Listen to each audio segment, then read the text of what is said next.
Hello friends, welcome to அகத்தியாவின் சமையல். இன்றைக்கி ஒரு லஞ்ச் பாக்ஸ் ரெசிபி தாங்க பார்க்க போகிறோம். சோயா சங்க்ஸ் யூஸ் பண்ணி சூப்பரான ஒரு பிரியாணி செய்ய போகிறாங்க. வாங்க எப்படி செய்கிறதுன்னு வீடியோக்குள்ளார போய் பார்க்கலாம். 1/4 கிலோ அளவுக்கு நான் சோயா சங்க்ஸ் எடுத்திருக்கேன். ஏற்கனவே நான் அதை கொதிக்கிற தண்ணியில் 5 நிமிஷம் போட்டு நல்லா சாஃப்டானதும் 2 தடவை பச்சை தண்ணியில் அலசி நல்லா பிழிஞ்சு எடுத்து வச்சுருக்கேங்க. பாருங்கள், இந்த மாதிரி நல்லா சாஃப்டாக வெந்திருக்கணும். நம்ம இப்போ இதை மேரினேட் பண்ணிடலாம். 1/2 கப் அளவுக்கு நான் தயிர் ஆட் பண்ணிக்கிறேன். அடுத்தது காஷ்மீரி மிளகாத்தூள் 1 டீஸ்பூன் ஆட் பண்ணிக்கலாங்க. அடுத்து கரம் மசாலா 1/2 டீஸ்பூன் ஆட் பண்ணிக்கோங்க. அடுத்து மஞ்சத்தூள் 1/2 டீஸ்பூன் சேர்த்துட்டு நல்லா இதை மிக்ஸ் பண்ணி விட்டுறணும். அதுக்கு முன்னாடி இந்த மீல் மேக்கருக்கு நம்ம சேர்த்துருக்க மசாலாவுக்கு தேவையான அளவு உப்பு ஆட் பண்ணிக்கோங்க. இப்போ இதை நல்லா கலந்து விட்டுறணும். நம்ம எப்படி சிக்கனுக்கு எல்லா மசாலாவும் போட்டு ஊற வச்சு செய்கிறோமோ அதே மாதிரி தாங்க இதையும் ஒரு 1/2 மணி நேரத்துக்கு நல்லா ஊற வச்சு செஞ்சால் இதில் எல்லா ஃப்ளேவரும் உள்ளார இறங்கியிருக்குங்க. இப்போ ஒரு குக்கர் வச்சுட்டு அதில் 5 டேபிள் ஸ்பூன் அளவுக்கு எண்ணெய் ஆட் பண்ணிக்கோங்க. நான் எண்ணெய் மட்டும்தாங்க சேர்த்துருக்கேன். நீங்கள் தேவைப்பட்டால் நெய் கூட ஆட் பண்ணிக்கலாம். அடுத்து பட்டை, கிராம்பு, ஏலக்காய் 3 தாளிச்சிட்டு 2 பிரியாணி இலை தாளிச்சிக்கோங்க. இப்போ இதை நல்லா பொரியட்டும். இது நல்லா பொரிஞ்சதுக்கப்புறமா நம்ம நறுக்கி வச்சுருக்க 2 மீடியம் சைஸ் பெரிய வெங்காயம் நல்லா மெல்லிஸாக நீட்டாக அரிஞ்சு சேர்த்துக்கலாங்க. அது இப்போ நல்லா வதக்கி விடணும். நல்லா ப்ரௌன் ஆகிற அளவுக்கு வெங்காயம் நல்லா வதங்கணுங்க. அப்போ தான் இதோட டேஸ்ட்டும் நல்லாயிருக்கும். அதே மாதிரி பிரியாணிக்கும் ஒரு அருமையான கலர் கிடைக்குங்க. மீடியம் ஃப்ளேம்லேயே வெங்காயம் நல்லா வதங்கட்டும். அதுக்குள்ளார நம்ம தக்காளி அரைச்சிடலாம். ஒரு மிக்ஸி ஜாரில் 3 மீடியம் சைஸ் தக்காளிங்க. நான் 2 பெரிய வெங்காயம் எடுத்துருக்கேன். அதே மாதிரி இதுக்கு 3 மீடியம் சைஸ் தக்காளி எடுத்துக்கோங்க.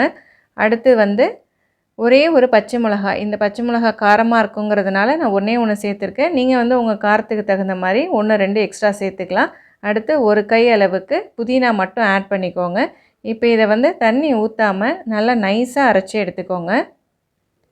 பாருங்கள், வெங்காயம் நல்லா வதங்கிருச்சு. இந்த அளவுக்கு வதங்கினாதாங்க நமக்கு டேஸ்ட் நல்லா கிடைக்கும்.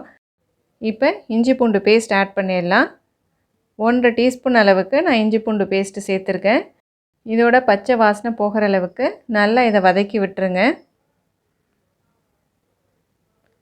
இஞ்சி பூண்டு பேஸ்ட்டு நல்லா வதங்கி வந்துருச்சு. இப்போ நம்ம அரைச்சி வச்சுருக்க தக்காளி பேஸ்ட்டை இப்போ ஆட் பண்ணிக்கலாங்க.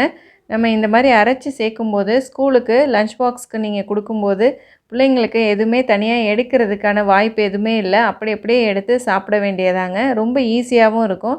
நம்ம புதினாவையும் சேர்த்தே அரைச்சிட்டதுனால அதோட ஃப்ளேவரும் உங்களுக்கு இதில் நல்லா கிடைக்குங்க. இப்போ இது நல்லா எண்ணெய் பிரிஞ்சு வர அளவுக்கு ஒரு 2-3 நிமிஷத்துக்கு மீடியம் ஃப்ளேம்லேயே வச்சு நல்லா இதை வதக்கி விடுங்க.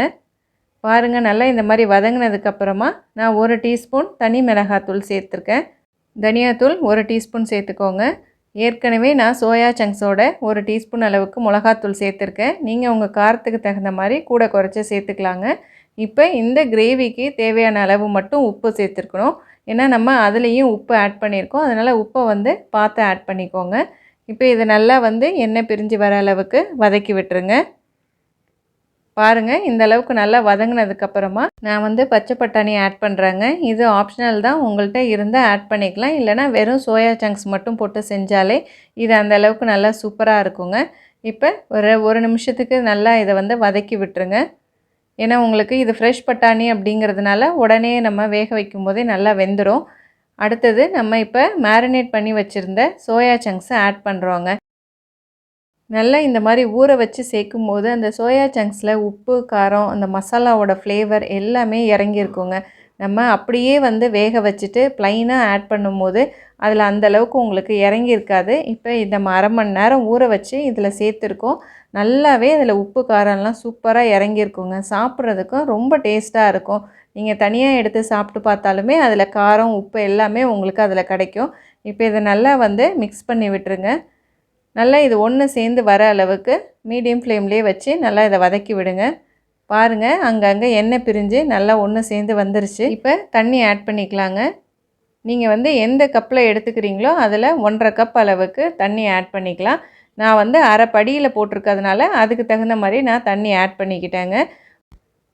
இந்த ஸ்டேஜில் நீங்கள் வந்து உப்பு பார்த்துக்கோங்க. ஏன்னா நம்ம தனியாக சோயாவில் கொஞ்சம் போட்டிருக்கோம், இந்த கிரேவிக்கு கொஞ்சம் போட்டிருக்கோம். அதனால் உப்பு செக் பண்ணிக்கோங்க. அடுத்து இப்போ நம்ம ஊற வச்சுருக்க பாஸ்மதி அரிசியை சேர்த்துக்கலாம். ஏற்கனவே இதை நான் அரை மணி நேரம் ஊற வச்சு இப்போ ஆட் பண்ணியிருக்கேங்க.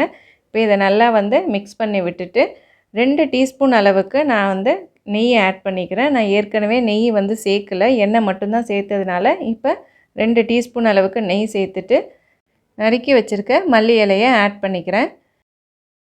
பாருங்கள், நல்லா வந்து கொதிக்க ஆரம்பிச்சிருச்சு. இப்போ ஃப்ளேமை சிம்மிலேயே வச்சுட்டு மூடி போட்டு ஒரே ஒரு விசில் மட்டும் வச்சு இறக்க போகிறோங்க. இப்போ ஓப்பன் பண்ணியாச்சு. பாருங்கள், எவ்வளோ அருமையாக பிரியாணி ரெடி ஆகிடுச்சு. நம்ம யூஷுவலாக செய்கிற மாதிரி இல்லாமல் இந்த மாதிரி நம்ம மேரினேட் செஞ்சு செய்யும்போது இந்த பிரியாணியோட டேஸ்ட் வந்து இன்னும் அதிகமாக இருக்குங்க. குழந்தைங்களும் ரொம்ப விரும்பி சாப்பிடுவாங்க. இந்த ரெசிபியை நீங்களும் மறக்காமல் உங்கள் வீட்டில் ட்ரை பண்ணி பாருங்கள். இந்த வீடியோ உங்களுக்கு பிடிச்சிருந்ததுன்னா என்னோடய சேனலை லைக் பண்ணுங்கள், ஷேர் பண்ணுங்கள், சப்ஸ்கிரைப் பண்ணுங்கள்.